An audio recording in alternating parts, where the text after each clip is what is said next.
I spent 3+ years on the climate council, and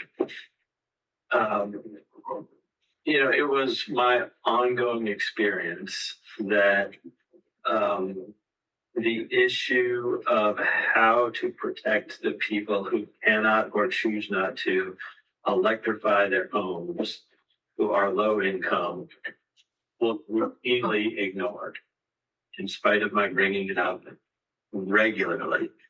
And, I think we've heard some of that here, that the vision of this beautiful future that these people have, the passion they have for it, causes them to lose sight of that segment of what's happening. And the fact, but what about the next 20 years of the transition is just not something that is top of mind or regularly included in their thinking or in their plans. But I got to tell you, one of my real frustrations with Vermont is often we're having people of lower income subsidizing the good intentions of people with higher incomes. And I don't just see it in the electrical space. I see it in a lot of programs and a lot of things we do with absolutely the best intentions and the best goals. But I just, my office opens right onto our waiting room.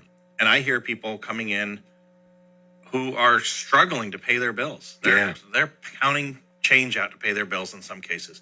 And I really worry about this tendency that we have in Vermont to take money from people who are struggling to get by and using it to subsidize the good intentions of people who are better off. And can you give us an example? Well, net metering's the one on my, that's the one that's always top of mind. I thought you might say that, but yeah. And so that's a big one, but I see the same thing in some of the incentive programs. I see it a lot of places. I mean, even outside of the electrical world, current use, people who can't afford the acreage to be enrolled in it don't benefit. But going back to the electrical space, some of the incentives, vehicle incentive, electric vehicle incentives, when we look at our territories and we look at where there's net metering, where there are electric vehicles, they're all the wealthier towns in our territories. Yeah.